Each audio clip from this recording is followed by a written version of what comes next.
o'clock, 8 o'clock by this clock? Yes. Time to get started, can you say? So welcome everybody to this evening's Mayoral Candidates Forum. I want to welcome and thank you for coming here and for taking the time out to really take our local government and our democratic process here seriously. And local government is such a huge part of our lives. And to be here and to really listen to what each of the candidates have to say and come forward with your questions is just making such a difference in this community. And I want to thank you for all the questions and visions that you may have provided out on the banners out there. This is just a fantastic way to find out what's on the minds of Kimberlites, what are the issues, what are the questions, and where would you like this town to be 3 years from now? So I'd like to thank the candidates who are going to be here tonight too for the call of duty and service and leadership that motivates them to run for mayor, which is a challenging and complex task at the best of times. And I want to thank the Chamber and the volunteers who made this evening possible and thereby giving you an opportunity to get to know our two mayoral candidates even better. And I should introduce myself. I'm Ingrid Leopold, and I'll be hosting tonight. So again, for those of you who were here last night, I'm just going to go over some basic housekeeping. So it might seem a little repetitive. For those of you who are new, well, great. So this is going to be full 2 hours. We'll be here till 9 o'clock so that we can hear as much as possible from our two candidates. There will be a couple of quick breaks where we change up the stage. But for the most part, we're going through pretty steadily. Please turn off your cell phones if you haven't already. And so what we're going to do is we're going to start off with 2 campaign speeches. We're going to be led off by Mayor Jim Ogilvie and then by Ron McCrae. Each of them will have 10 minutes, up to 10 minutes to present their campaign speech. Then we're going to do something different. We're going to have an opportunity to have a conversation with the two candidates. And we're very fortunate here in Kimberley to have Paula Gordon, a long-time interview and conversation specialist in broadcasting, who is going to be bringing her talents here to enable the candidates to show a different side of themselves. That's going to be followed by a question and answer. And again, those questions are going to come from the questions that you've already put out on the board in the foyer. And then there'll be an opportunity for the candidates to give closing remarks each 5 minutes. And also to say that this event is being filmed and will be available at the Chamber website in a few days for anybody who's missed it.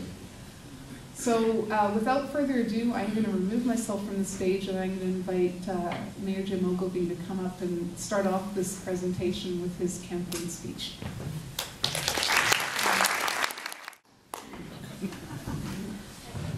Pretty hard to read in the dark.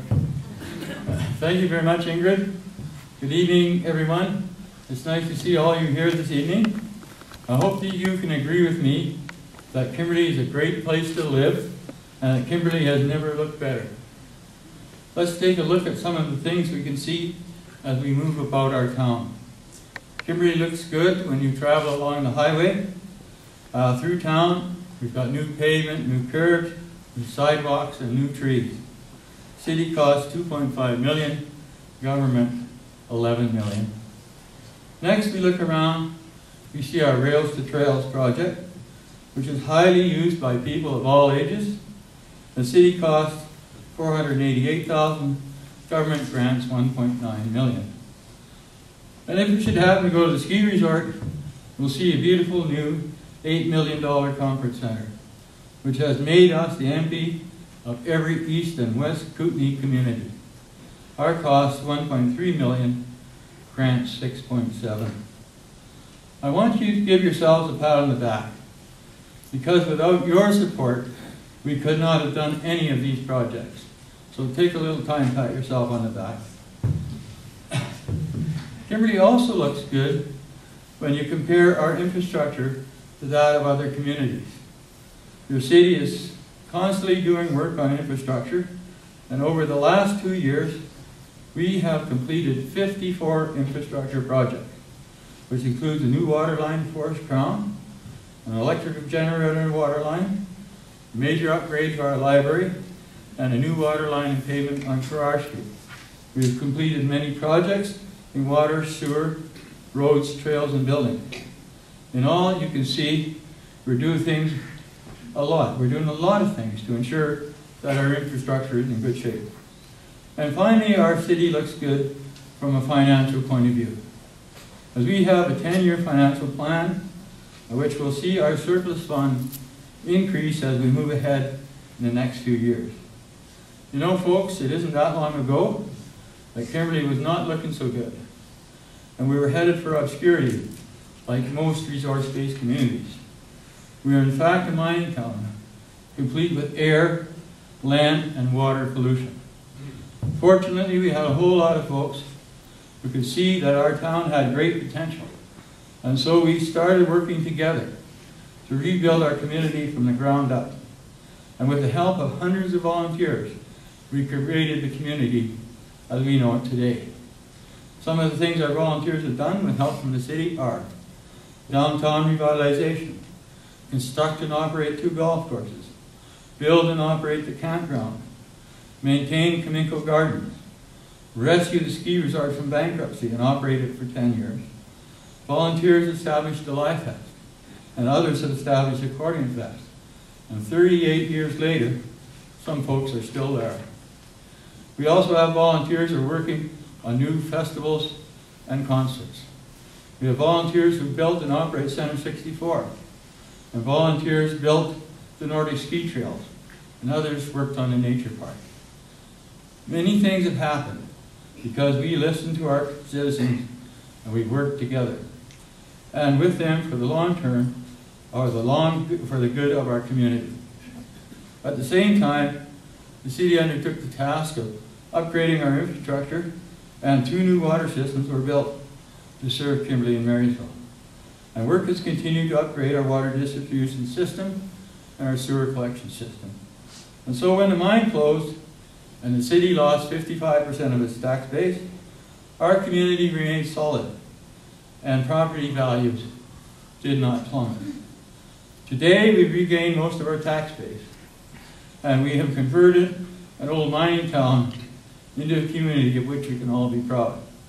It's a remarkable story, and everywhere I go, people want to hear our story. And when they hear our story, they're astounded at what we've done. So at one time when people retired, they couldn't wait to leave our community.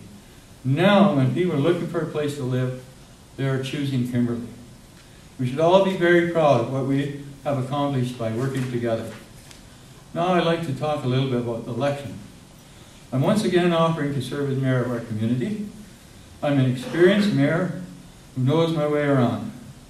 I have many contacts at the political and bureaucratic level.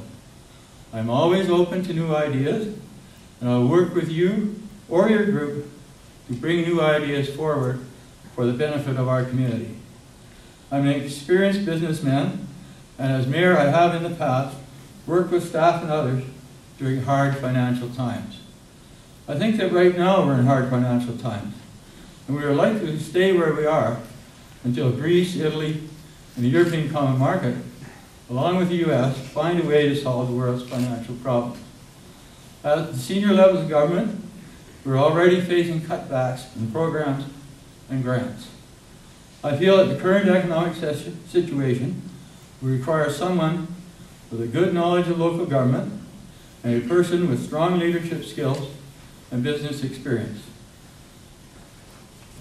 Now, on the other hand, my opponent says he's up to speed and ready to lead.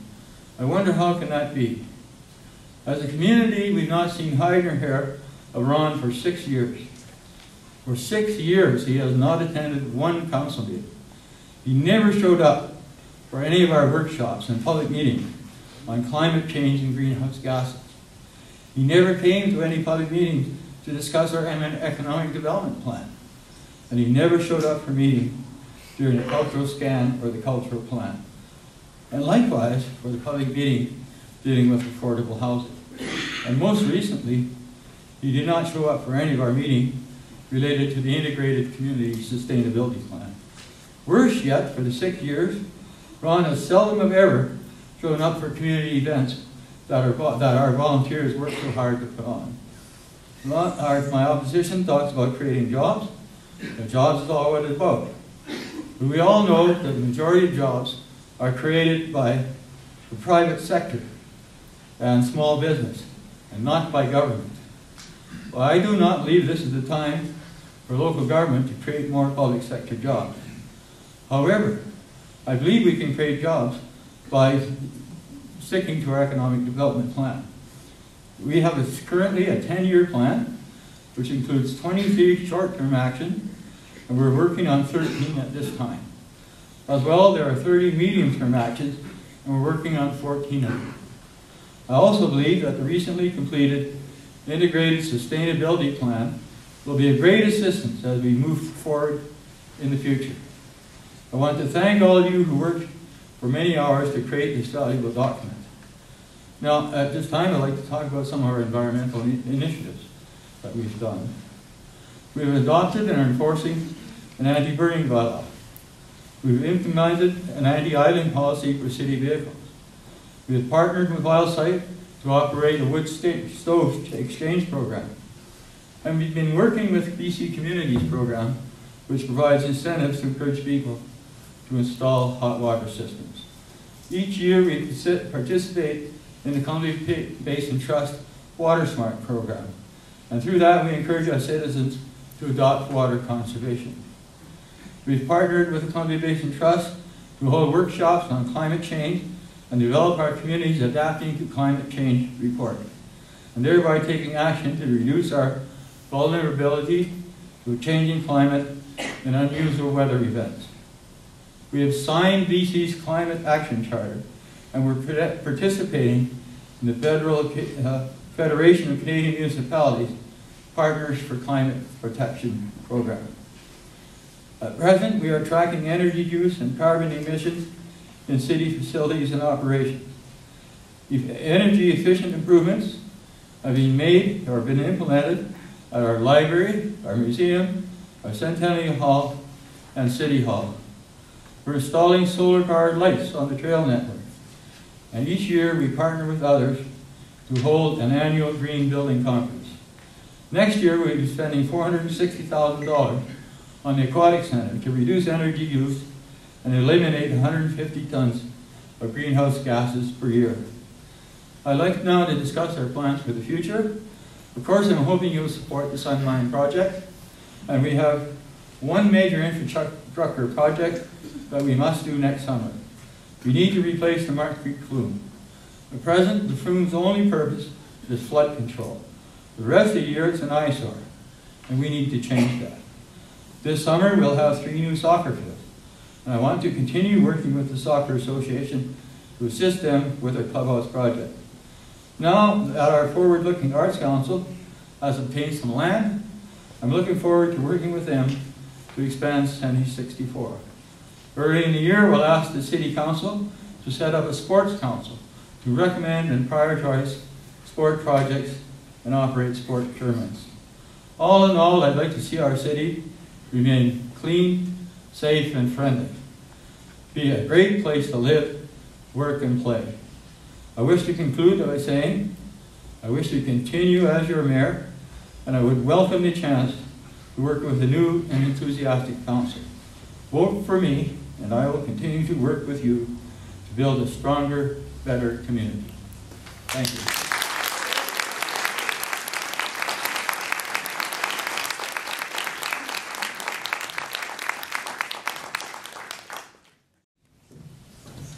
Thank you, Mayor Ogilvie. And now I'd like to call out also somebody who's been in the mayor's chair, former Mayor Ron McRae. Ron, if you could come on out here, that would be great.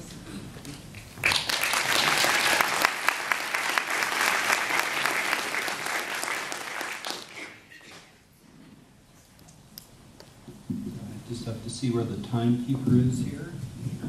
Okay.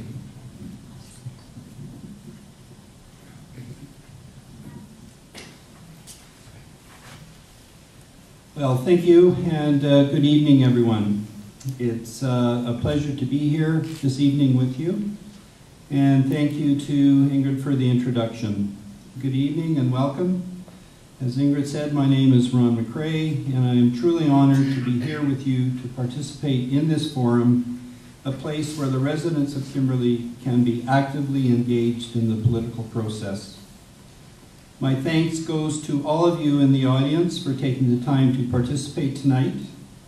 A big thanks to Javon and the Chamber's hardworking organizing team and volunteers, and to our moderator Ingrid, and to our special guest Paula Gordon, who will be conducting the interviews, and to my fellow candidate, Mayor Jim Ogilvie, who I'd like to publicly acknowledge for his long tenured service to this community.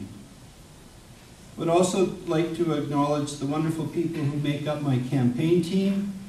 Your continual energy is amazing, and I am thankful for your enthusiasm and support. Finally, my hearty thanks goes to the councillor candidates for your interest in seeing Kimberley move successfully into the future. Your passion and commitment to Kimberley was demonstrated at last evening's forum. I think it is safe to assume we all agree that Kimberley is a truly special place. Kimberley residents live in one of the most beautiful parts of the world, and perhaps it is because of our surroundings that we are driven to balance economy, development, and sustainability.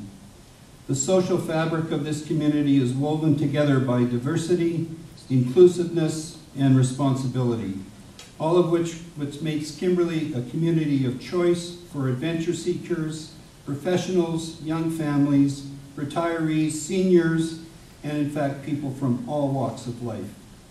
This is also a sacred place for the Tunaka Nation people with whom we share a joint responsibility. Our being here tonight shows that we truly care about our community now and into the future.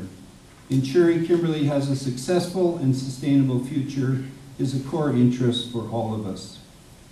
The intention of tonight is for you, active and engaged members of our community, to have the opportunity to hear more about the mayoral candidates, ask questions, and participate in the dialogue about our community. Jim and I have been given 10 minutes each to make an address. However, given I believe the really important part of this event is the interaction component, I am trying to limit my address to a high-level overview. Over the last number of weeks, I have had many conversations with a great number and variety of people, and often the question I get is, why? Why, Ron, do you want to be mayor, and what do you bring to the table that will make you a good mayor?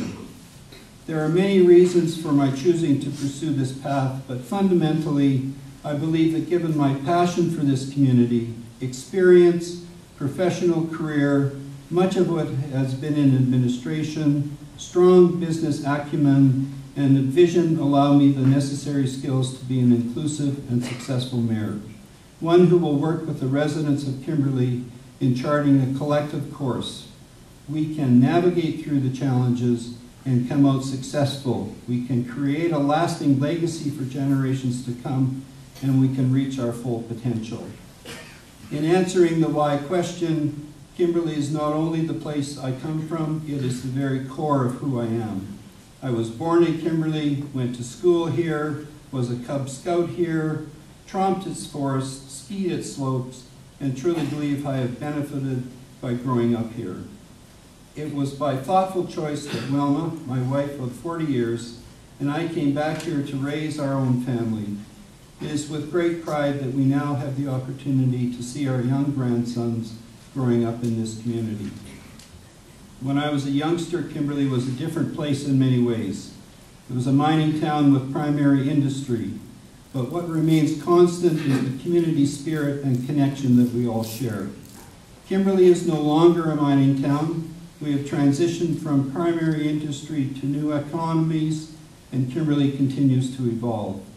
Ensuring our community has a solid business and community plan which will allow us to grow sustainably generate economic development, and support all members of our community is critical to our long-term success. Gone are the days of isolated economies. We are a global community impacted by not only internal factors, but by external factors. We have to position ourselves to seize on opportunities from near and far. In answering the question, what do I bring to the table? The short answer to that can be summarized in 2 words: experience and leadership.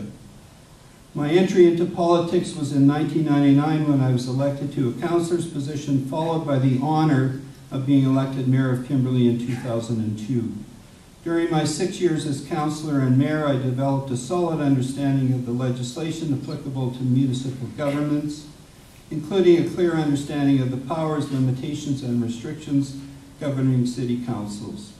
Additionally, my involvement as a school trustee for 6 years and 3 years as a member of the Regional District East Kootenay Board has furthered my understanding of jurisdictional responsibilities and the importance of having clear and transparent relationships with other jurisdictions. As a successful leader, I have a recognized ability to listen carefully and non-judgmentally, which allows me to understand the concerns and perspectives and ideas of others. My leadership style is inclusive and includes representative decision-making, a technique to mine the minds of our electorate and lead us to achieving our community goals. I am approachable, whether someone wishes to communicate in person, on the telephone, or via email. I am open to and appreciative of a person's willingness to share ideas or concerns. A 29-year career in public administration and through my involvement in local politics has cemented my belief in the necessity for accountability, transparency, and fiscal responsibility. There must be a clear understanding of the financial considerations and ramifications relevant to any possible decision. Accurately and carefully administered budgets are a reality that cannot be ignored and must be understood.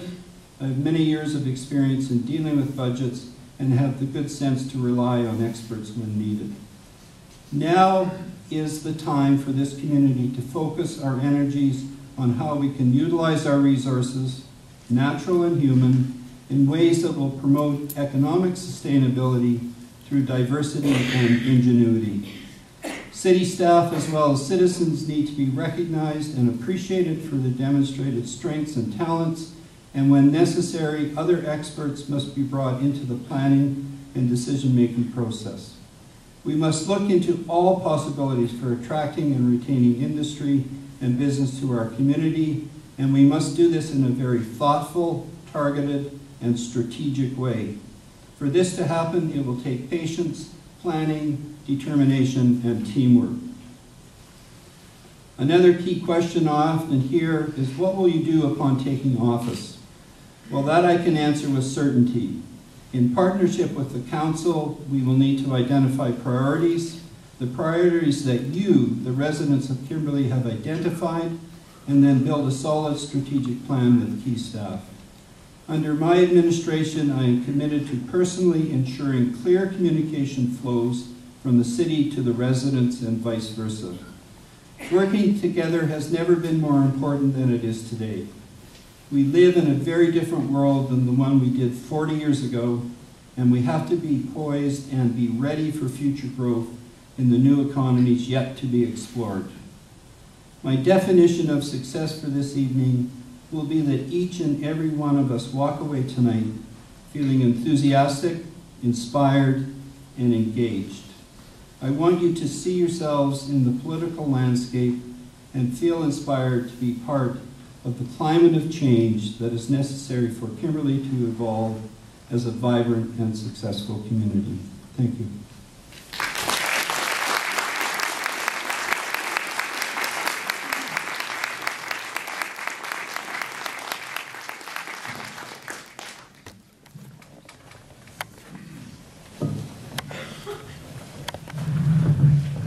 Without further ado, thank you, Ron. And as you're getting settled in there, this is a new twist on the Mayoral Forum. Well, we get an opportunity to meet the candidates a little bit more up close and personal, and so I'm going to hand over the keys to the hosting to Paula Gordon at this stage. As part of the democratic process this evening, Brian McCrae, some years ago, we had the opportunity, because the Canadian consulate in Atlanta was key to a conference that was about the circumpolar north. Now, I'd never heard that term. It was in that context that we met the ambassador from Finland. I've heard of Finland. Finland is a little country with big plans, big expectations, very clear sense of itself, emerging, evolving, which in a way sounds like Kimberley. So in the course of the conversation that we had with the ambassador, I said to him, maybe too glibly, so what are the priorities of Finland? And he looked at me with this very diplomatic smile, and he said, we have three. They are education, education, and education. Now that took me very much by surprise, and at first I thought he meant maybe, classrooms, and you gotta make sure that your kids are getting more. But he meant something a lot deeper than that, I think. Does that begin to sound a little like Kimberley, that there are many levels at which education and learning and adapting, does that sound like something that would interest Ron McCrae? Well, absolutely. As I gave in my opening comments, that Kimberley, I believe, and the residents of Kimberley are thirsty for that kind of engagement, not even just at a political level, but at a much broader level in terms of participation in the community, including the political process, but also the many other levels that exist within Kimberley. And part of that is education, but I would see it as education more in terms of all of us as residents of Kimberley establishing what our real identity is. What is our meaning for us being here in Kimberley? What is it that makes Kimberley so special in terms of being a community that's based on family and family values, based on participatory kinds of activities that we see with the huge amount of volunteerism? Like, what are the core values of this community that we can use to, in fact, move the community forward? Well, since this is supposed to be a conversation that elicits a little of who you are, what does that look like in your life? What do you do on Saturday afternoon that brings some of these values, or on Tuesday morning, or on Thursday at 6?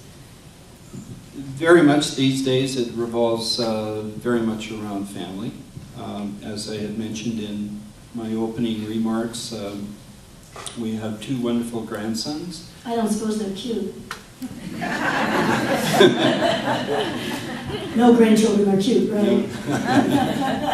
These two are, but Max is 3 years old.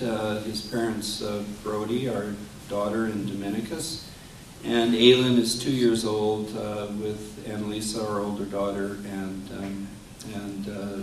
Derek, her husband. And they have become the center of our lives, Wilma's life, my life. And we're very much interested in seeing our grandsons being able to build on what our daughters were able to experience in this community and being brought up in this community. I think I was thinking about Ambassador Baltasari because education has so many facets. It has to do with interaction with people. It has to do with relationships. It has to do with what kind of a future do you want for the people who are in that process. It has to do with who's learning. What are you learning as well as what are those? And you spent so much of your life in the establishment of education. I think that we tend to put that in a little silo and think that's school. But as I think about these grandchildren and what kind of a place you want them to grow up in, isn't there an evolutionary, adaptive, educational quality to that, a learning Wow. There is to a certain degree. If you look at my background in the education and training field, which has primarily been my involvement over the last 20-odd years. I did 5 years teaching high school in Grand Forks. But I work in an education environment that is very much built around developmental principles. So where we talk about education as a developmental process, not an end result process, but that in fact education is something that occurs over a period of time, and it's based on your experiences and how you can put those experiences into a context that's meaningful for whatever circumstance you find yourself in. So whether it's on a shop floor as a welder, or whether it's an academic, or whether it's a healthcare professional, there's so much that goes into the education of individuals in a model that's developmental. And I put the context of our grandsons into that particular framework, that it's important that our grandsons are able to appreciate and are able to evolve within that developmental framework, as compared to a framework that sometimes focuses just on the end result. And yet the end result is some of what we're thinking about as we look at this very important election, isn't it? It is to a certain extent, yes. And I guess that's maybe one of the, not so much the pitfalls, but one of the things about the political process is that too often it's seen as what is the end result. And that's, as I had indicated in my opening remarks, that's not my base. It's not that. It's that developmental approach. It's that engagement. It's that how do you involve your community in what is most important to the community. And the community is the one who will define what those important values are and what the priorities are. And then it's up to us as elected individuals to in fact move in that direction. Since Siobhan is giving us the 1 minute cue, can you in that 1 minute say what those values are to you? Values can be very difficult to talk about. For me, I very much value the matter of fairness. I think fairness and equity is huge in all of our lives. Respect, it is very important that we always, regardless of circumstances, show respect for all individuals. The interest in engaging people, to work with individuals, to have them in fact become engaged and become involved in their community. And most importantly is transparency, and you're going to hear the word transparency a lot over the next little while, but what transparency really says is that you just move everything aside, and that you create a picture for people that doesn't have a lot of clutter and doesn't have a lot of fog and such, but people can see right through it. And therefore, there's far more trust involved when you have a relationship that's built around transparency. Transparency at the moment means that I thank you for all of those 8 minutes. How do you get to know somebody in 8 minutes? Well, you make a start. There you go. Thank you very much.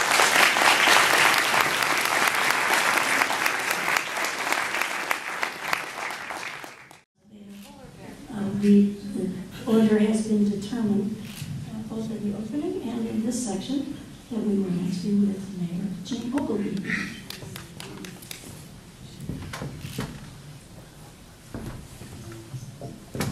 Always good to see you. Good to see you, Paula. Jim, I've had the opportunity in the last number of months to become acquainted with a number of, how to say, bureaucratic opportunities. I guess that always happens when one moves, and especially when you move into a new province or across an international line. One of the pieces of paper I came across was a piece of paper that said to me, rather to my surprise. A house is a home only if you live in it. Well, it got me thinking about, okay, I think this had to do with taxes. But it got me thinking about, all right, now I know what a home is. What is a hometown? And isn't there something about home that's very important? What is a home? What is a hometown? Well, a home and a hometown are both refuge for a person where they can revitalize their soul and take stock of what they're doing and looking forward to the future. It's a place for reflection, and it's a place you can enjoy, and I don't want to tax you out of it. Well, I want to live in it so that it will be my home. We seem to have a baby boomlet in Kimberley. Every time I look around, there are more babies, and there are the young ones who are coming up, which seems to me to be a very vibrant part of this community. Is that something that has changed over the recent decade? Well, that's just changed recently, and I know more young people. There we go. Okay, here we go. Can you hear me now? Okay. You know, right now, Kimberley is the most affordable place to live in this region. And so I think that's one reason why young people are coming here. Also, you know, I don't think we have to look at Kimberley as just the only place for jobs. We have a lot of people who are working in Cranbrook, or working at Skookumchuck, or working on a fly-in, fly-out job, and they all come back here and bring their money to Kimberley and spend it here. So a young person can live here at a reasonable price, and if they've got a job somewhere else, what's wrong with that? And certainly, young people want to come and live here because we have a lot of amenities that young people are getting to enjoy. And I see young people out on walking trails everywhere. This spring, there were so many baby carriages at the Lions celebration in Marysville that I could hardly get through the arena. It was great to see. A good friend, needless to say, people are very curious about why we've moved to Kimberley. And a good friend said, all right, if the mountain won't come to Mohammed, or however that goes, he wrote and said, my wife and I, we traveled the world, we've never been there, wherever you are. What's your best season? And my first thought was that he was saying, what season do I like best? My next thought was, what is Kimberley's best season? And then I thought, well, what is Jim Ogilvy's best season? What should my answer be to him? Well, I think that one of the reasons I like Kimberley is because we have 4 seasons. And there's something different to do in every season. And, you know, in winter, I like attending Dynamiter hockey games. I'm very interested in sports. I'm an active golfer, and I enjoy our local golf courses, so of course I enjoy summer. You know, we have many, many things here to do. So, and years ago, I loved winter because I used to ski, and I used to look forward to winter. Okay, he's not going to come live with us. He's not. He's just going to come one of those seasons. What do I pitch? Well, of course, I can't agree with you that we have only one season. I think we have 4 great seasons. 2 for sure, summer and winter. Okay, all right. Well, I'll work on that myself then. You were talking about sports. I think that sports must be right at the heart of the experience of certainly all of us. And I, over the years, I tend to put them in, forgive me, 2 categories: participating and spectating. Are you a participant? Do you like sports in which you participate or as a spectator? Oh, I like both. And I'm not on the fence here. Because, you know, I like attending Dynamiter hockey games. I'm a season ticket holder, and I think it's a very great thing to do. In the summer, I'm an active golfer. And, of course, I like watching organized team sports on TV. So, there you go. So you take me to the media, TV. I know a little about TV. And it was interesting last night that there was some concern that we don't have enough local media. And my next thought, of course, was, well, if we don't have enough, what is it that we want more of? How do we enhance our communication, whether or not we get a local TV station or get better coverage locally? How do we enhance the communication functions in a town of 6,000 people? Do you think? Well, for instance, we did have, many years ago, we had a TV studio here. But the rules changed over time, and the local cable company is no longer forced to do that. They used to film our council meetings. Some people really enjoyed them. You know, I've been known to watch city council I recall meetings. one time I met a young fellow in the street, and I said to him, he said to me, you know, he said, I really like watching that council meeting. And I thought, boy, here's a young person that I could really think highly of. And he said to me, he said, yeah, he said, it's the funniest thing I've ever seen. Everyone finds humor in the number. Do we have opportunities here to enhance the way that we do communicate? Well, for some time I've been looking at streaming, video streaming on the internet, our council meetings. I'm in the future, this coming year, if I'm elected, I hope to have a quarterly newsletter. And, you know, we do have people coming here occasionally from Cranbrook, from Shaw, to film things. I've been on quite a few times. Tell me what it is, since we have 1 minute left, what it is you want your grandchildren to think about when they think of Grandpa was the mayor of Kimberley. Well, you know, they're very proud of that, and they tell all their fellow students and whatnot that their grandpa is the mayor. But, you know, I like to see my grandkids be successful in whatever they try to do, and I would be supportive in whatever they wanted to do. And I don't, you know, I don't necessarily think they want to be doctors or lawyers or whatever, but I still think that's important, that I support them in whatever they wish to do. It's very important for me to ask, do you have cute grandchildren? Yes, I do. Those 8 minutes for each of our candidates flew by. I'm sure that you'll have a chance to get to know them more personally afterward. Thank you for your rapt attention. You know, it's too bad. I have practiced a whole bunch more questions.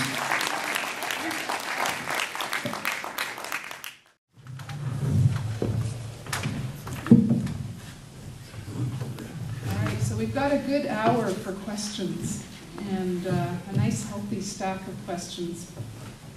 And so the format for this next section is each candidate will have up to 3 minutes to answer any given question. Of course, they're always welcome to take less. But it will be an opportunity to speak in issues perhaps in a little greater depth than yesterday's forum. The candidates were indeed limited to 1 minute, which is very brief. So we're going to start off and just staying in the order that we were in. We'll start with Ron now. And so the question is, what are your top 3 concrete priorities once taking office?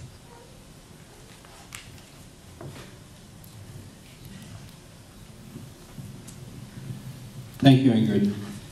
My first priority, make sure I don't blast you out of the room.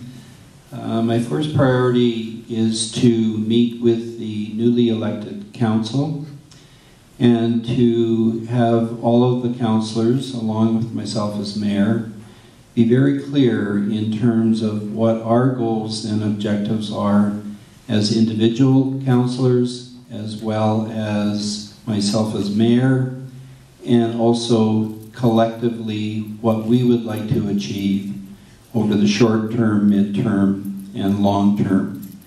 I see an important part of that is not only relationship building, but it furthers the understanding for all of us as to what our own goals are and how those goals fit in with what the public would like to see us do as a council. Included with that would then be building with staff to, in fact, build a plan to implement the priorities and the goals that have been established. The second thing I would like to do is I would like to create an environment within the city that will have all city employees feel more engaged in the operation of the city, and that the city employees will fully understand as well what the climate of governance is within the city, because those employees are totally central to the success of the city from an operational point of view, as well as from a positioning point of view. And the third thing I would like to do is to do a comprehensive review of the fiscal framework as it exists within the city of Kimberley. I want to be very sure that council fully understands how the fiscal framework works, and I would also like to have included in that is a full review of our taxation methodology and an opportunity for people not only on council but in the community to fully understand the concept of the flat tax, because that has been talked with me many, many times as I've been out there discussing different options with individuals. Thank you.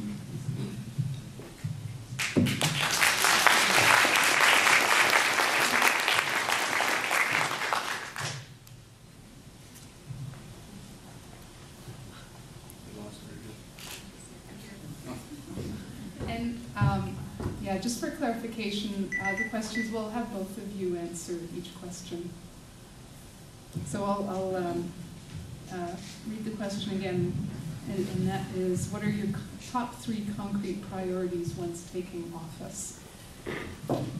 Well, as Ron stated, because we have a new council, we're going to have essentially a new council. One of the things to do is, firstly, we have to get together with each other and go over what the priorities might be and what they feel the priorities are. And we also will have to do some training on learning about how we budget and what we do there. And of course, we want to be sure that they understand what the role of a counselor really is. And that will take some time. I will probably be having a 1 or 2 day retreat, probably not retreating too far, somewhere in town. And we will try to bring everybody up to speed in relationship to what their job is and how we can move forward in the future, and to learn what their priorities are. Thank you.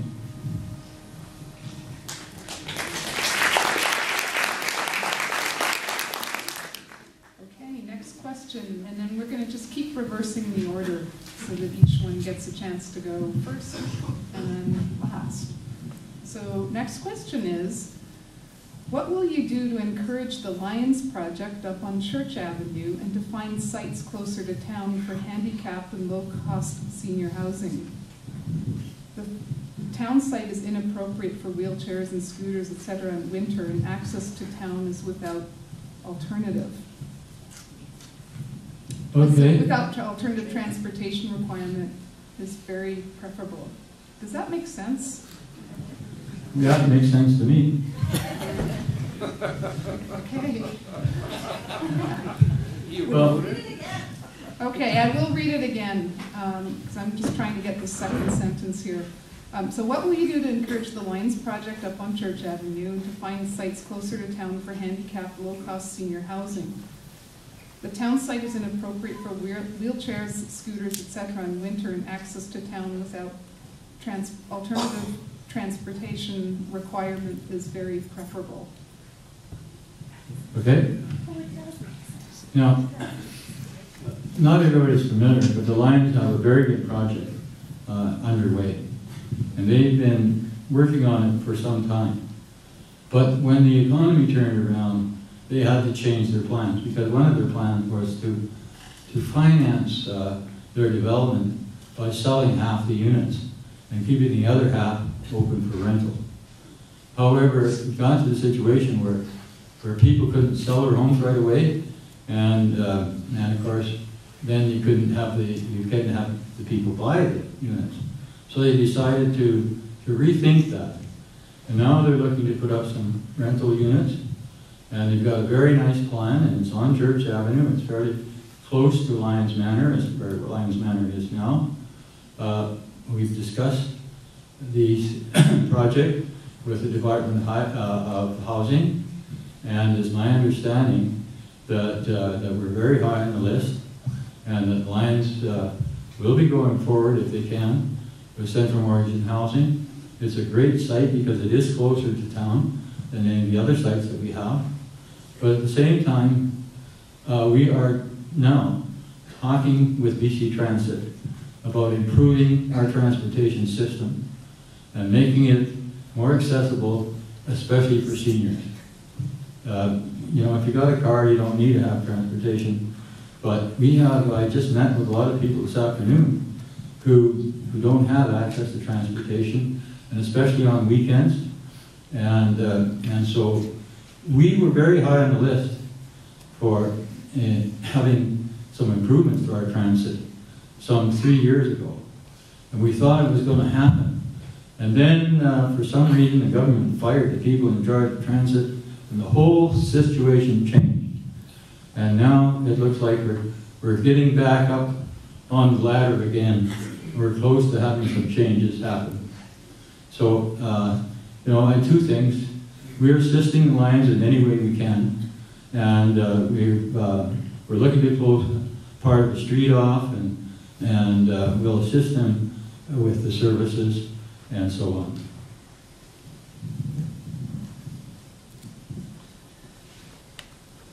Thank you for the question. I think a key word in that question is the word encourage. And I think that's fundamental to the City of Kimberley, City Council and staff, is that way is what our role is to provide an encouraging and supportive environment to groups like the Lions as they try and move forward such important projects. The city does have limitations in terms of what they're able to do to support these projects, but also the city has significant resources as well that if they're placed correctly in the development of these projects, that it can certainly help significantly to see the projects come forward. The other part of the question that's being asked is there a plan in place? Has there been a review done of all of the potential sites within Kimberley that in fact might be useful for supportive housing, assisted living, seniors housing, those kinds of housings that are very much related to individuals who have limited resources to allow them to have the kind of lifestyle that they would like to have. And so I think it's important that the city takes a lead role in providing that encouraging environment, identifying potential sites that in fact would work for housing that is considered, we typically name it as affordable housing. Thank you. The next question is on tourism. What would you do to get the various tourism organizations in the city to work together and to be most effective? And we'll start with Ron on that one.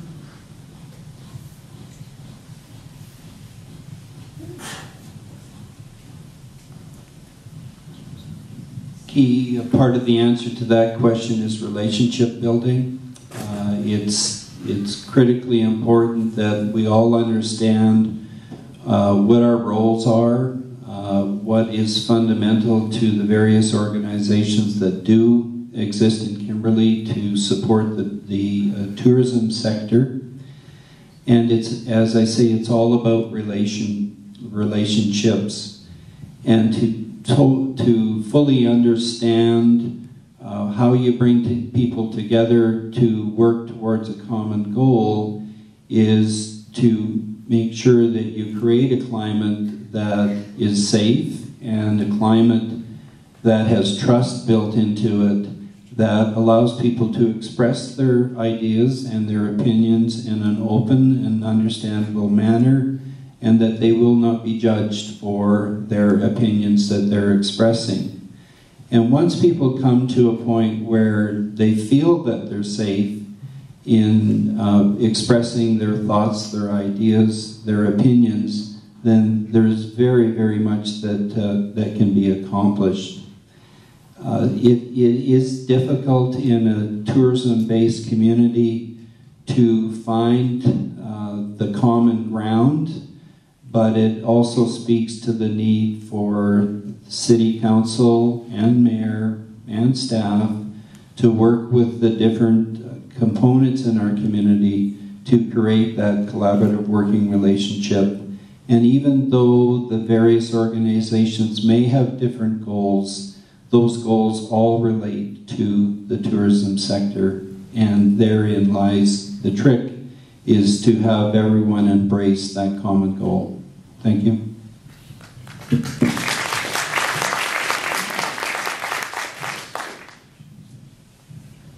Well, we have not that many tourist organizations in town, and most of them now are a part of Tourism Kimberley, our major destination marketing group, and we are working with them. We have a council representative there, and we have a staff representative dealing with them. We are always trying to cooperate with whoever we can. We want to encourage people to work together. I would like to see the downtown business area form a business improvement area whereby they could gather together some funds and jointly market the downtown, and they could also, through that, have some events that would bring people to their businesses and to the plaza. So, you know, like everyone, you know, it's tough to get people to agree all the time. Two businessmen can't agree on the color of a matchbox. That's why they're business people, because they're very independent and they don't want to work for somebody else. But just the same, it's important that we do get all of our various organizations functioning together. I would like to see a restaurant coalition reestablished, and again, they could be part of the group that deals with the tourism industry.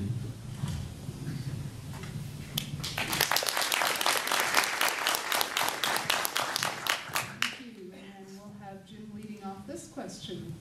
How would you engage young people in the planning and prioritizing of city initiatives?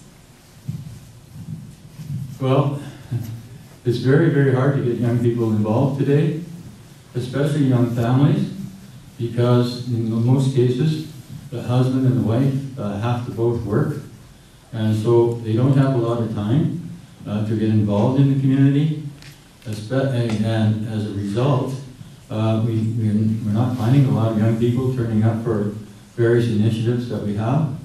But one way that we have got them involved is to work with them, for instance, on our soccer pitches. So we work very, very closely with the local soccer club.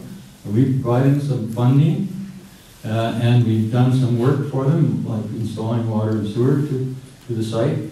And we provided a lot of money through our Columbia Basin Trust Initiative Fund. And by golly, we got something happening there. And I'm going to continue to work with them to build their clubhouse. I think it's important that young people do have a say. And if you can find a solution, my door is open. If anyone wants to come and talk to me about how we can get the young people more engaged, then I would really like to hear from you. Thank you.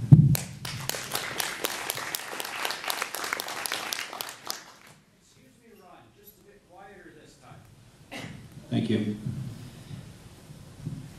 engaging young people. Still Too loud? Still too loud? How's that? Better? Okay, sorry. Engaging young people can be a very challenging process. For me, the important answer is talk to them. We don't spend enough time talking to our young people, and when I say young people, I'm talking the 20-year-old sector. And it is difficult to engage young people in conversations if you're a 60-plus-year-old person like myself trying to have those conversations. But it's important that we're able to demonstrate to them that we are interested in what they have to say, that we are interested in what views and what values they might have. So speaking to them is absolutely critical. What I could see happening is that we could sponsor some forums to have younger people come together and actually openly talk about what their needs are, what their interests are. And making sure that we're very focused in terms of engaging them in that conversation so that they can talk about what their needs are from a community point of view. Could be improving recreational opportunities, social opportunities, intellectual opportunities. When you talk to young people, very often they will become quite forthcoming if they feel that you're listening to them. More importantly is that we need to take the results of those conversations and demonstrate to them that we did hear what they were saying and that in fact we can create some realizable goals for that particular component of our community. It's all about acknowledgement and it's all about honoring what they have to say about what's most important in their community. Thank you.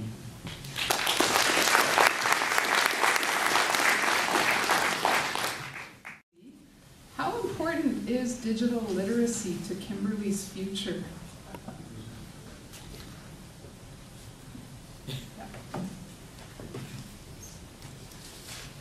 Digital literacy, very, very interesting topic. In this election campaign, I've had my first involvement with Facebook. I thought I would never go there, but I learned very quickly from my campaign manager that if we want to reach out and touch people within that particular framework, then you have to adopt the communication avenue that is of most interest to either that particular demographic or in a more broadly based way. Digital literacy is absolutely critical to the success of our community and the people in our community, because being in the education field, I've seen it full circle in terms of moving away from a paper-based literacy format to a digital format. And so you look at just the number of people walking around with personal handheld devices. You look at the youth who essentially communicate by texting. That is the way that we are moving in terms of communicating with each other. And it becomes fundamental to how we put together our community structures so that we can get as many people engaged as possible.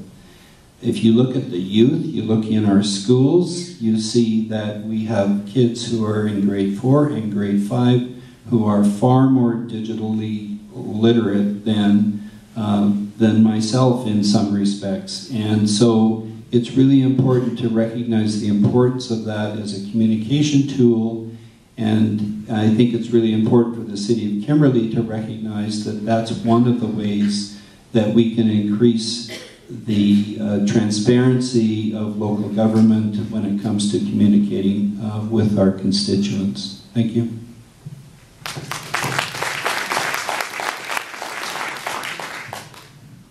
I have to agree with Ron that digital literacy is essential.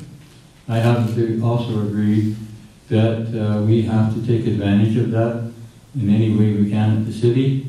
It certainly is one way that we can reach the young people. And as you can all appreciate, some of us older folks are a little slower on that, but many communities now have Facebook page, and we shied away from it, but we're going to have to move into it because that's the wave of the future. And the reason we were shying away from it was not because we didn't like it, but because not having the manpower to manage a Facebook and a Twitter and all of those sort of things. But there's no doubt about it that the digital literacy is very important and will continue to be important and more important as we move forward. Thank you. And now moving from digital literacy to infrastructure, what is your plan to address aging infrastructure in the city? I'll start with Jim. Well, we've been working on our infrastructure all along. I don't know where people get this idea that we have a lot of aging infrastructure, because we've been we renewed our water system, we renewed our major water lines, and we last 2 years, 54 infrastructure projects, and a lot of them were very significant. Now, we have one major infrastructure problem, and that is dealing with the flume, the Mark Creek flume, which is at present serves only one purpose: flood control. But let's look at other communities and see where we stand. And I think we stand heads and shoulders above other communities. Just down the road, they just spent $30 million on their sewage system alone.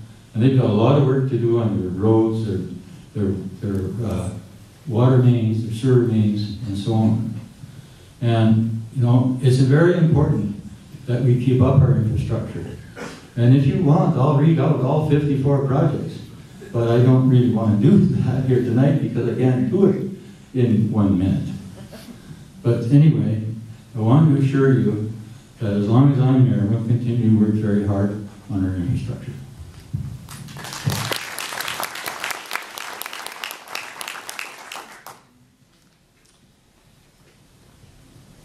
During this campaign, as I mentioned earlier, I've talked to many people. I've sponsored conversations around coffee. I think I've had so much coffee in the last 3 weeks that it'll probably satisfy my appetite for the next 2 years. But those coffee conversations have been quite revealing in terms of the public's view of infrastructure in Kimberley. There are some folks in Kimberley who believe we do have a crumbling infrastructure, and that they really call into question what the city has done in terms of infrastructure. Having said that, I acknowledge what Mr. Ogilvie has said, that in fact there has been huge investment in the infrastructure, and I'm very pleased to hear that. I think one of the challenges that we're going to face with infrastructure and the required dollars for infrastructure is that we have been able to take advantage of the many millions of dollars of infrastructure dollars that have come into this community and many other communities. But I think it's going to be a situation where we're not going to see the same flow of those dollars over the next number of years until the economic downturn finds a way to correct itself or some form of correction, and therefore the city will be challenged in terms of keeping up with the infrastructure needs. Thus, the need to have very careful planning processes and goals and priorities to ensure that when we do spend those infrastructure dollars, they're spent in the places that have the most need. So I totally support an infrastructure plan as long as that infrastructure plan is very strategic in terms of what needs to be done first and what needs to be done next. Related to that is I'm sure it'll come up later, is the question of the sun mine, and most of us have probably had conversation with individuals who are saying, why would we borrow $2 million for the sun mine when in fact we have these huge infrastructure needs? I'm just communicating to the audience tonight that there is that tone of conversation out there, and so we have to honor that, and we have to anticipate how that's going to fit in with the borrowing bylaw for the sun mine. Thank you.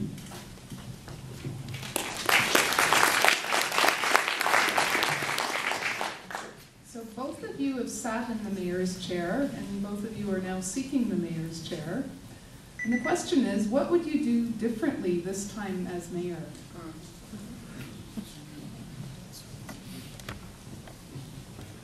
And we'll start with Ron.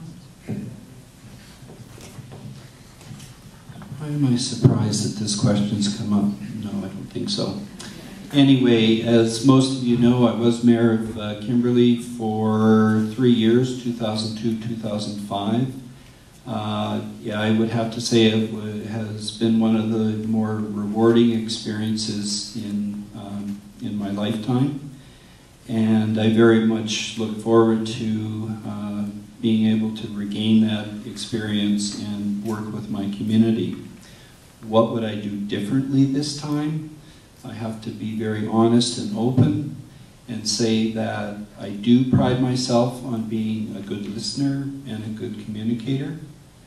But it did become apparent to me in 2002 to 2005 that there were some components in the community who were saying something different. And I didn't hear it. And I have to, as I say, be open and honest and acknowledge that as mayor coming back, that I have to be even better as a listener and as a communicator. And I have to be better in terms of making sure that I acknowledge and I show respect for the viewpoints that individuals bring to me and to council and to the city in regards to whatever project, whatever issue it is that is on the table at that particular point in time. As far as my relationship within the city itself, with the city staff, with the community groups, I really wouldn't do anything too much differently because I believe that I established a climate within City Hall and within the community that in fact did honor and respect in most respects what the interests of the people in the community were looking for. It's a difficult question to answer because you really can't, I can't come up with anything really concrete that say, well, I would handle this infrastructure issue differently and that. And so I'm working on it more on a conceptual level, but I am being honest and open with everyone here today that I have learned from my experience as mayor in 2002 and 2005, and I will bring that learning back into City Hall if I'm successful as mayor. Thank you.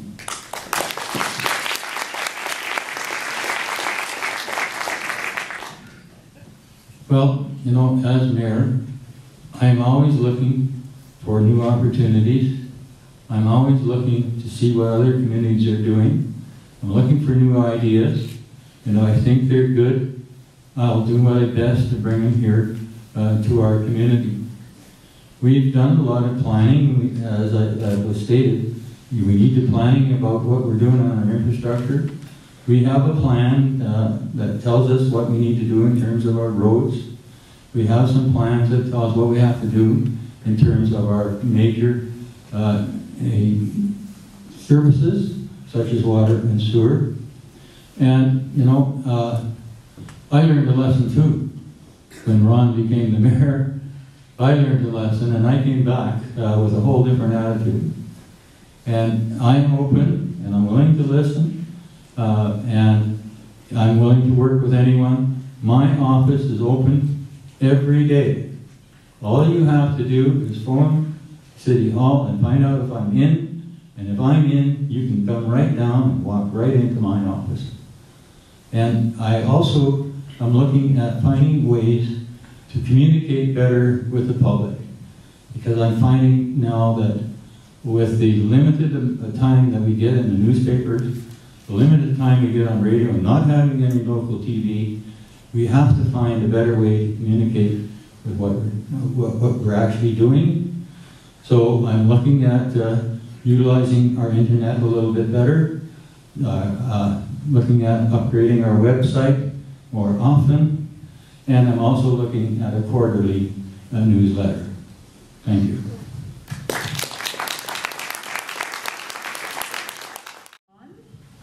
Next question is, what would you do to attract the business and create jobs in the community? And we'll have Ron start us off on that one. No, oh, no, sorry, my sorry, turn. apologies. Thank you. Space Cadet. Well, you know, folks, we need more population. We got to attract more people to Kimberley. We have to reach a critical mass whereby businesses can be more successful. We have a 10-year economic development study, a study that was to give us a plan for 10 years. It tells us a lot of things we got to do. So, you know, we have to, I think, follow that plan. We spent a lot of time working on it. We had an outstanding consultant, and we've set a blueprint here. And so, if we want to grow business and attract new business here, we have to take every opportunity that we can to bring more people here. You know, it's not so bad that a person has a job in Cranbrook and brings their money back to Kimberley. We have to look at the area as a source for jobs, and not just our local community. And, you know, even though we're no longer have a mine, we're still tied very closely to the resource industry. We have a lot of people here who are traveling out to Fort McMurray, to the diamond mines, to the gold mines, to the tungsten mines, and, you know, they're all leaving their families here, and they're bringing valuable dollars back to our community. And, you know, we're going to just this month even, we're sending a delegation off to Fort McMurray to talk to all of the various companies there about how we could supply housing for some of the people who can't find housing in that area. We have to do everything that we can to do that. And I want to also say, you know, we become the community choice. We have a lot of people move here with their own job. Now, they don't hang out big signs because they've got a job that might be involving supervising some activities. And I talked to one who supervised 7 people in China and another 6 in the United States. But he's not hanging out a shingle and saying, here I am. He's quietly melded, that is a family, they come here with their family, and they quietly settled in. And they chose to come here because they think this is a great place to live. And I really think that we now can point to what a great place we have, and people are coming here. I talked to another person not too long ago who's established a new job in Cranbrook. He took a business to Cranbrook from Invermere. And along with him came his family, 4 other folks. Okay, 5 seconds. Anyway, his whole family chose to settle in Kimberley. And why? Because they've seen Kimberley as a place to live. Thank you.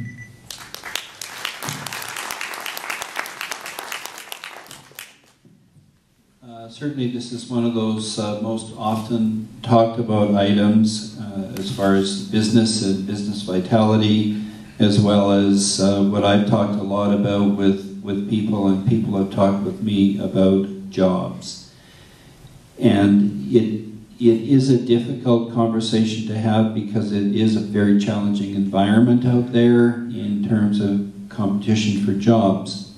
Having said that, I think a key feature is that Kimberley has to clearly identify what is available in the community, what are the cornerstones of this community that would allow us to market it effectively outside of the area and much further beyond. And I had made reference in my opening remarks about the global economy and new economies. We really need to do some significant research to identify what the economic situation looks like, what it looks like for business and industry, and how we can put Kimberley into a context that would make Kimberley an attractive place for business and industry to be. One thing that I would like to see us have a look at is develop a business incubator center, a place where people can come who have been successful in business, who have been successful in industry, to share ideas, to talk about plans, to talk about strategies, to talk about initiatives that in fact have been successful and could be successful in this community. We need to create a climate and an environment that gives people an opportunity to share their success stories and actually act in such a way that they become a resource to Kimberley. We need to identify the business sectors that would make the most sense for our community, and then we need to go out and we need to court them, and we need to talk to them, and we need to find out what is most important to them in terms of communities where they would locate. The success stories in this community are huge. There are people who have come to this community who bring a high level of skill and ability, and we need to engage those individuals and get them involved to help us grow the business and industry sector to create jobs. Thank you.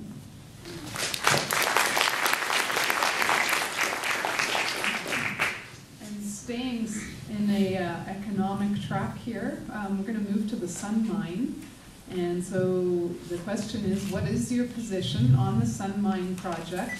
And supplemental to that, has there been enough research to ensure its success?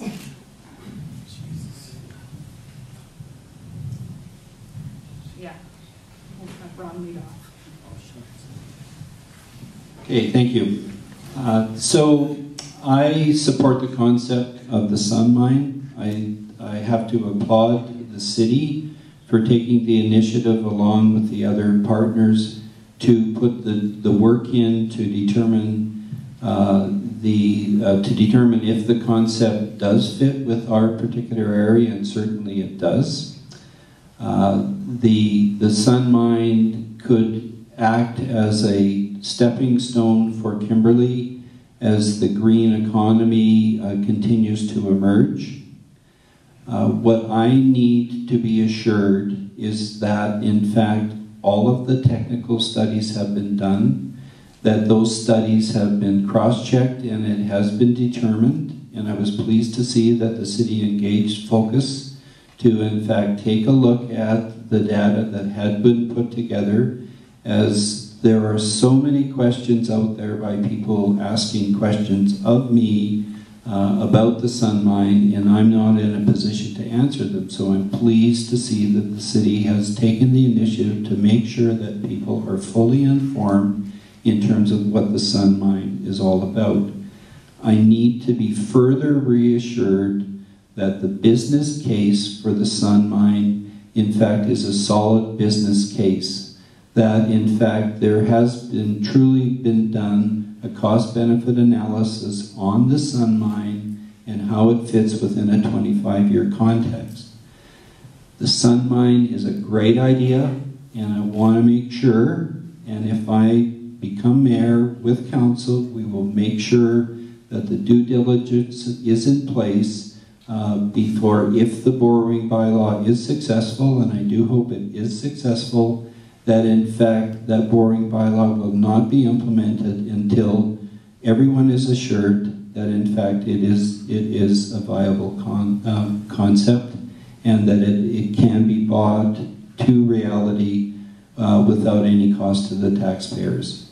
I feel more confident now than I did 2 or 3 weeks ago in terms of the Sun Mine, thanks to Mr. Ogilvie, the city staff, the council, responding to the questions that have been coming forth and bringing more information to the table, because that borrowing bylaw is probably the biggest topic of conversation with me, with the many people that I've spoken to. Thank you.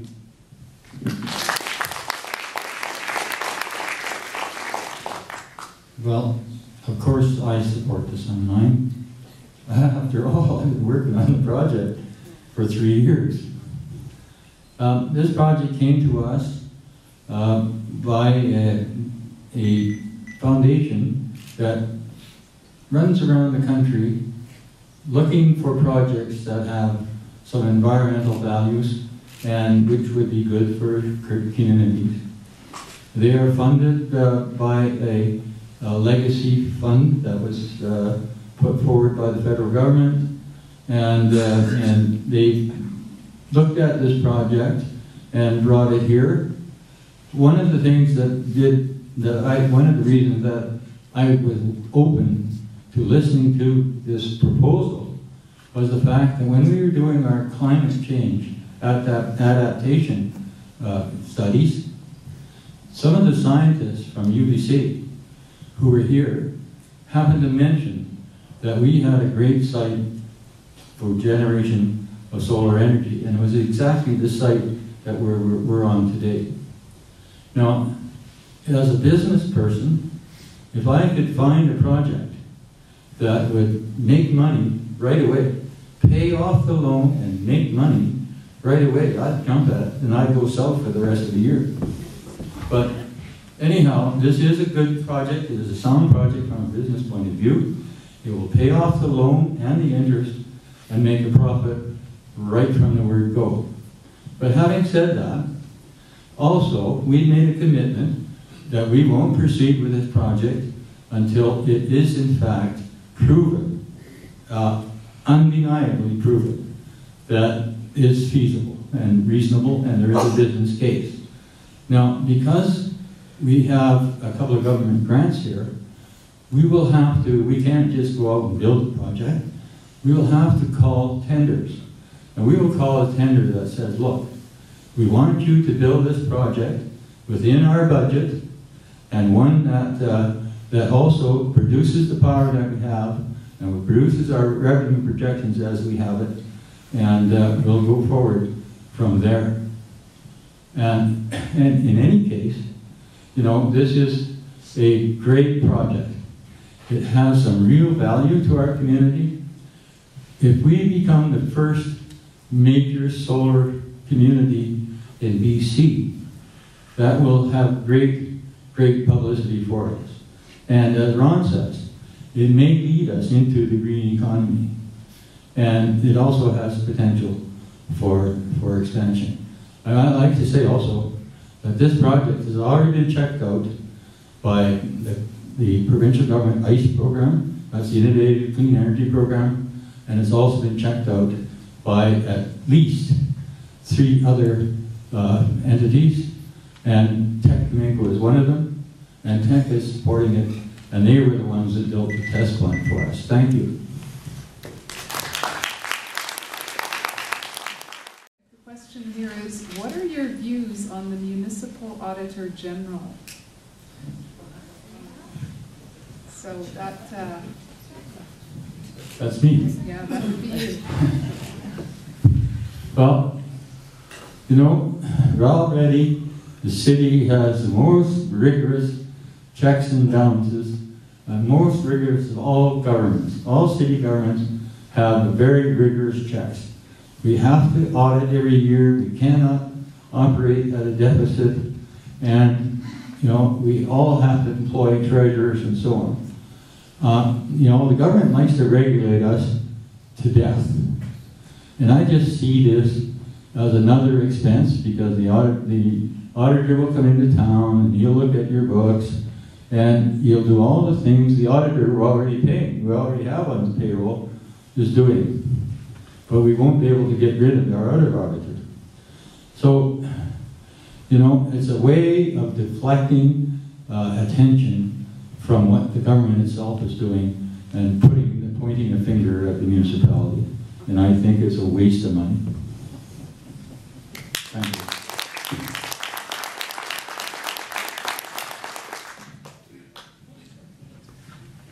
I do not support the concept of a municipal auditor general. I believe it to be another layer of government that is unnecessary, and it's a form of interference in terms of the municipal government by the provincial government. It has too much elements in it in terms of mistrust, and that is not the kind of relationship we need to have with our provincial government as well as with our federal government.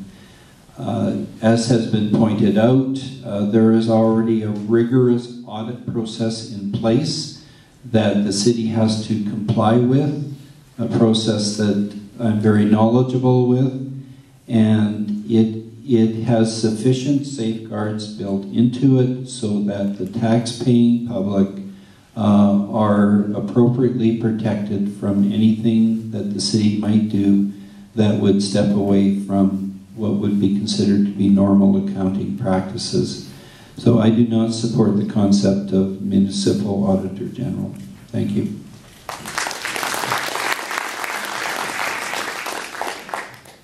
So on to a very practical nuts and bolts kind of question. Can you improve Kimberley's local transportation, and especially looking at evenings, weekends to the airport and for seniors?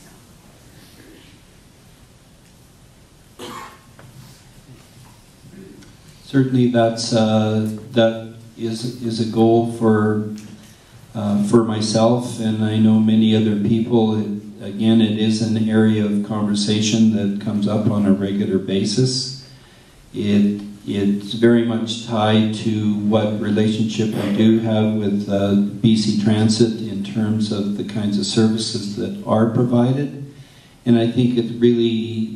It's fundamental to the city's ability to make a sound case that, in fact, an improved transportation infrastructure is in the best interests of the people of Kimberley.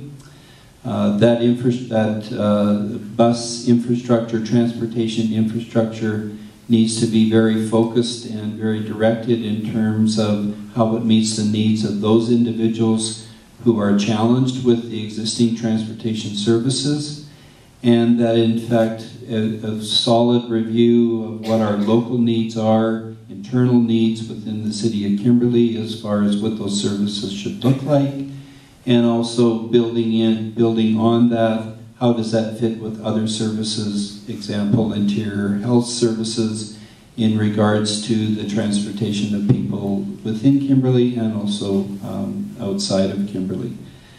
Transportation becomes more and more an issue for all of us, and I think it's something that needs to be in the forefront as Kimberley continues to evolve and continues to grow, in some cases with a population that doesn't have the advantage that I have in terms of having a vehicle that can allow me to go wherever I want to go. So I'm very sensitive to that component of our community who in fact have a huge need for those kinds of services and would certainly commit to take a very serious approach to meeting the needs of those individuals. Thank you.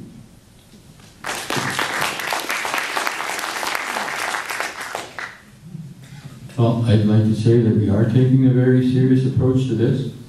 Even as we speak, just the other day, I was talking with the chairperson of the Kimberley Community Transportation Society, who operate the transit system that we have.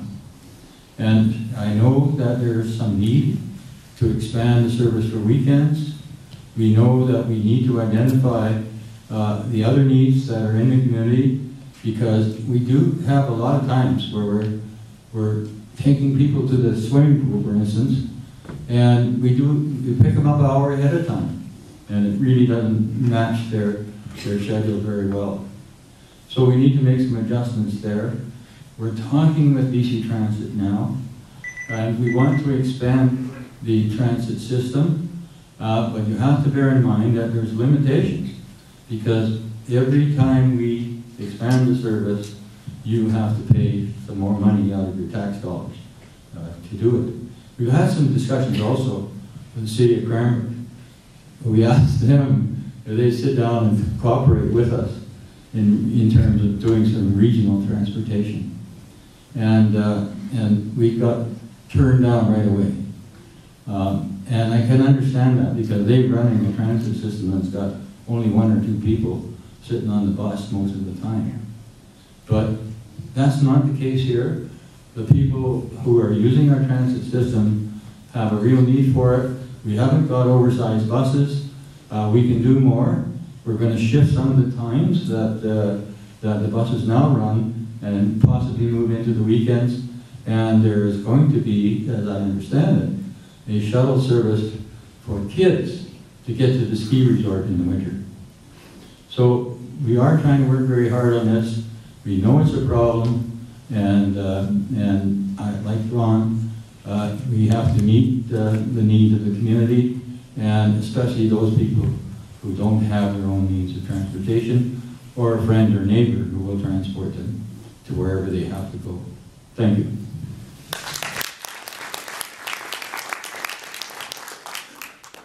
So we've ranged across a lot of issues, and we're just looking at the time. We're now going to get into our final question before the candidates wrap up with their final remarks. And so the question that Jim will start us off with is, what do you see as Kimberley's greatest opportunity, and what do you see as Kimberley's greatest challenge?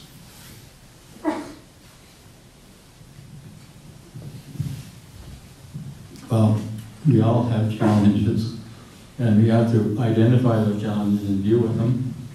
Our greatest opportunity, of course, is that we do have a great community here. We have a lifestyle that's second to none. I think that that's our biggest card as we want to play it out there in terms of creating a sustainable community. We do need, as I said earlier, we do need to attract more folks here. More folks will mean that we can have a sustainable community. I'm not looking at expanding our community like a Whistler or a Banff or anything like that. But I do feel that we need to get very close to around 10,000. When we had 9,000 people here years ago, we had a much healthier business community, and we had more people in business. You know, we've got a lot of businesses that started here in Kimberley and moved off to Cranbrook. As well, though, I think we have to take a look at, in this hard economy, you know, we've had 9 new businesses here in the last year and a half. And that's pretty substantial. If you go to other communities today, you'll find that there's empty spaces in their malls. Cranbrook is one, Kelowna is another, Calgary is another. Even in the Chinook Mall in Calgary, there's empty spaces these days, and it's a sign of the times. And I'm sure hoping that the economy will turn around and we'll be able to take advantage of those opportunities. So our biggest challenge is, of course, to bring new industry to town and to create jobs, as everybody said. We can do that if we stick with our economic development plan. I'm going to stay with that no matter what, because that is the blueprint to the future. Thank you.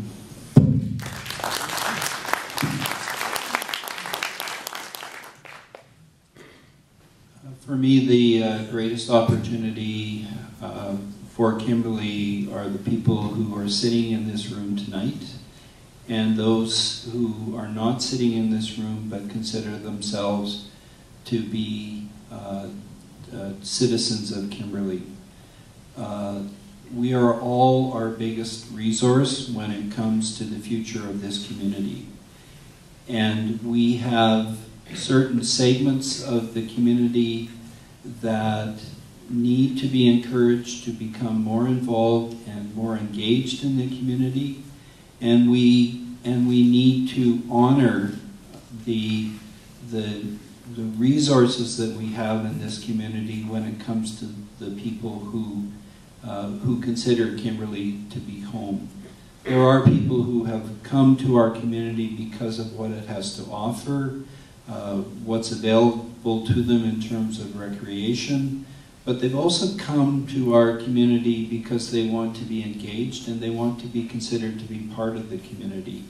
And so we must welcome them with open arms, and we must encourage them to become part of the civic pride that I have made reference to, not tonight, but in other areas, that people want to be proud of this community.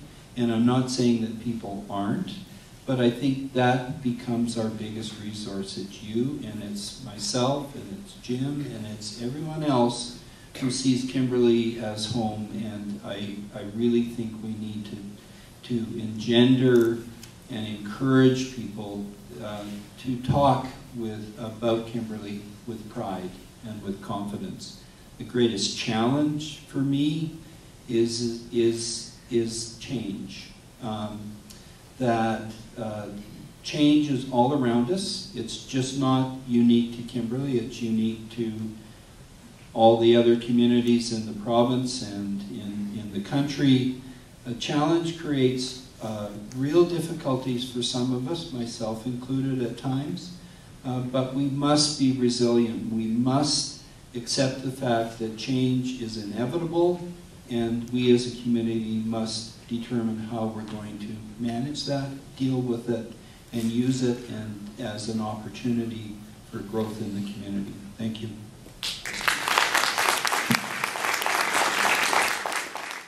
You've shared through those questions. And we're now going to move to the final closing remarks. And in terms of order, we are having had Jim open up the floor at the beginning of the session. We'll look at having Ron wrap this up. So I'll invite Jim to start off the closing presentations. You better go the other way. Yeah. The other way? Yes, I started. Right. I'll go if you want. Should I get out my coin? You want to flip the coin again? Okay, awkward moment for me. Let's invite Ron.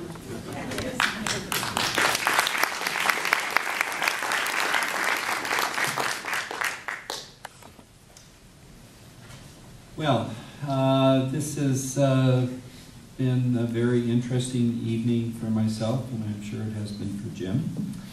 I really very much appreciate the opportunity to be able to be with you tonight and to share different perspectives, but as you have noticed, there's a lot in common that Jim and I have. And that commonness really comes from the belief that both of us have in this community and the vitality in the community and the hopes and desires that all of us have for this community and the future. I believe that we are at a very important point in the community's history in terms of an election that has the potential to be able to create an environment that in fact will be able to deal with the change that I had made reference to earlier. I think a key feature for Kimberley is that in fact we don't step back from what we see as being significant economic challenges, but in fact we step forward and we look at those challenges and we decide what are the best way to deal with those challenges.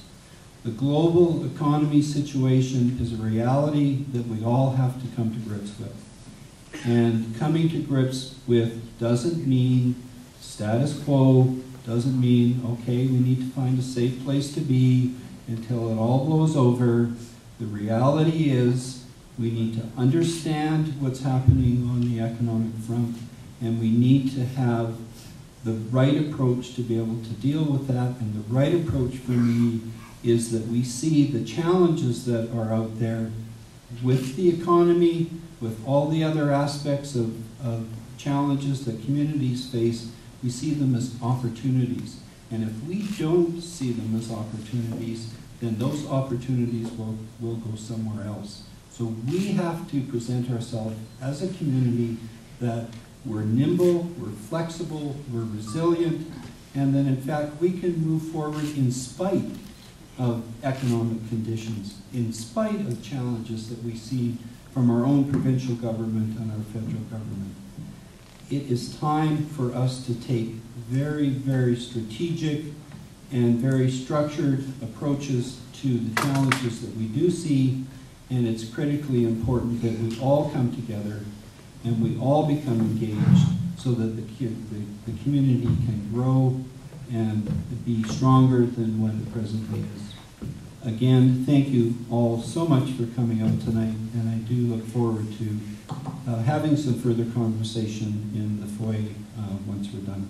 Thank you, and look forward to your participation on November 19th.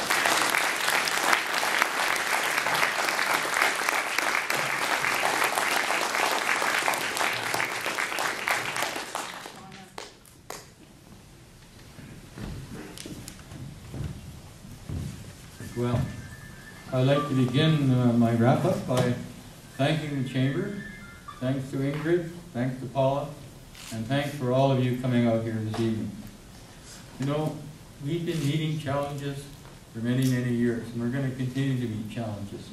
And we're going to meet them with the best of our ability, and we're going to always, I think, if we do what we've done in the past, and find new ways to deal with things in the future, we can, in fact, meet all of the challenges that might come our way.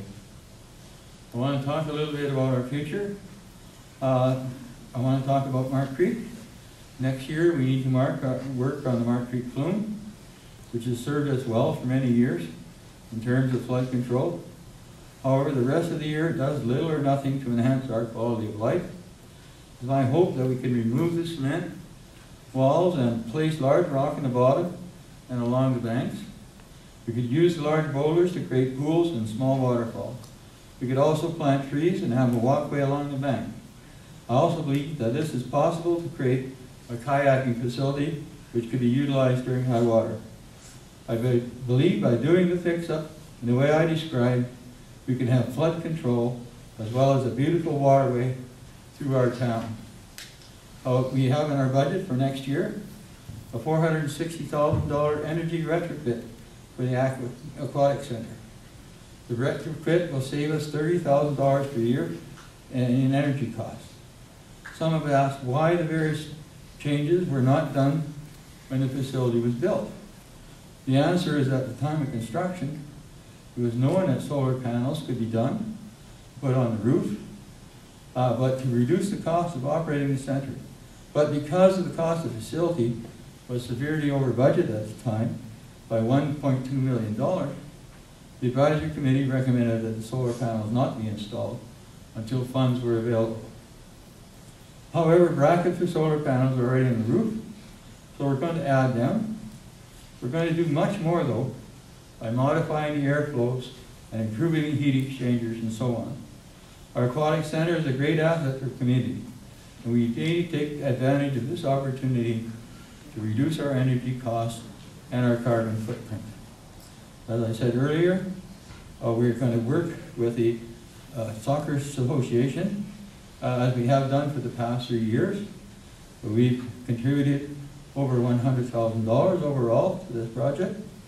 And all in all, it's been a great example how the city and the community can work together to improve our facilities and add to the livability of our community.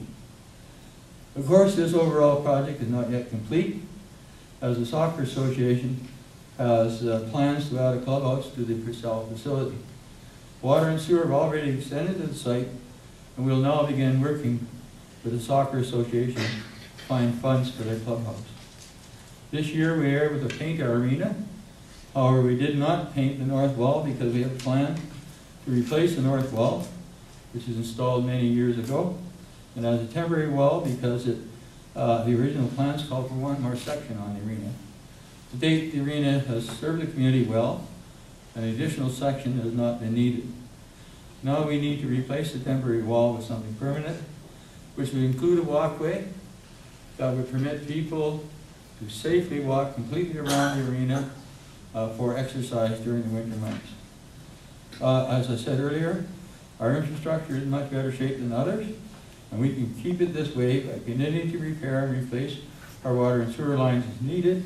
By doing some work each year as done in the past, we'll be able to ensure that overall condition of our infrastructure will continue to improve.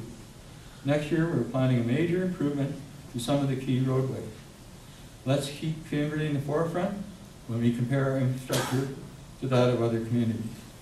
This coming year, I'll ask Council to review our bus service, and this coming year, I'll ask Council to put out a quarterly newsletter. Next year, I'd like to paint up and spruce up City Hall. All in all, I'd like to see our city remain clean, safe, and friendly. I'd like to see it remain as a great place to live, work, and play. And I wish to conclude by saying that I wish to continue as your mayor, and I would welcome the chance to work with a new and enthusiastic council. Vote for me, and I will continue to work with you to build a stronger, better community. Thank you.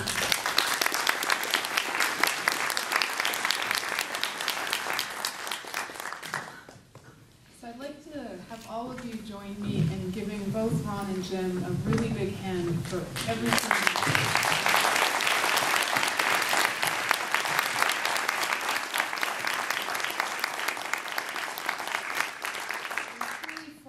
To have such an amazing group of people running for council and our two candidates for mayor. We know that we're headed for a very strong future. So just to conclude for this evening, the school will be open for another half hour till 9:30 if you wish to continue to mingle and ask questions of the candidates.